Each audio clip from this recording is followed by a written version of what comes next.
السلام علیکم ناظرین، آج ہم سنیں گے سورۃ اللہاب ترجمے کے ساتھ اور اس کی فضیلت۔ بسم اللہ الرحمن الرحیم۔ اللہ کے نام سے شروع جو نہایت مہربان رحم والا۔ ابو لہب کے ہاتھ ٹوٹ جائیں اور ہلاک ہو، نہ تو اس کا مال ہی اسی کے کچھ کام آیا اور نہ وہ جو اس نے کمایا، وہ جلد بھڑکتی ہوئی آگ میں داخل ہوگا، اور اس کی جورو بھی جو ایندھن سر پہ اٹھائے پھرتی ہے، اس کے گلے میں مونج کی رسی ہوگی۔ انصاف الہی پر یقین۔ یہ صورت اللہ کے عدل کامل کا ثبوت ہے، جس میں ایک ظالم شخص کے انجام کا ذکر کیا گیا ہے۔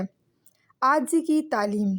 یہ غرور اور تکبر کے برے نتائج کی یاد دہانی کراتی ہے اور مسلمانوں کو عاجزی اختیار کرنے اور دوسروں کے ساتھ احترام سے پیش آنے کی تلقین کرتی ہے۔ دشمنوں سے حفاظت۔ بعض علماء کرام اور روحانی معالجین کے نزدیک اس سورت کی تلاوت حسد کرنے والے اور دشمنی رکھنے والے لوگوں کے شر سے حفاظت کا ذریعہ بن سکتی ہے۔ ایمان کی مضبوطی۔ سورۃ اللہاب کی تلاوت اللہ تعالیٰ کی طاقت اور اس کے رسول اللہ صلی اللہ علیہ وآلہ وسلم کی تائید پر یقین کو مضبوط کرتی ہے۔ سورہ لہب کی تلاوت اور اس کی معنی پر غور و فکر کرنے سے حاصل ہونے والے اسباب اور فائدے۔ انصاف الہی کا یقین۔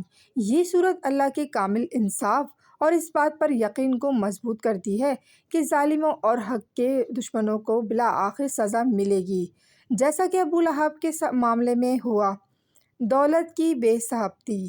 یہ ایک طاقتور یاد دہانی ہے کہ دنیاوی دولت، رشتہ دار اور حیثیت اللہ کے عذاب کے خلاف کوئی تحفظ فراہم نہیں کر سکتی اگر ایمان نہ ہو۔ تکبر سے بچاؤ۔ اس سورت کا پیغام مسلمانوں کو عاجزی اور اکثریت سکھاتا ہے اور تکبر اور غرور سے بچانے کی تلقین کرتا ہے جو ابو لہب کے زوال کا سبب بنے۔ دشمنوں سے حفاظت۔ بعض علماء کرام کے مطابق اس سورت کو حاسدوں اور دشمنوں کے شر سے حفاظت کے لیے پڑھا جا سکتا ہے جو حسد یا نفرت کی وجہ سے نقصان پہنچانا چاہتے ہیں۔ سورت کا پیغام۔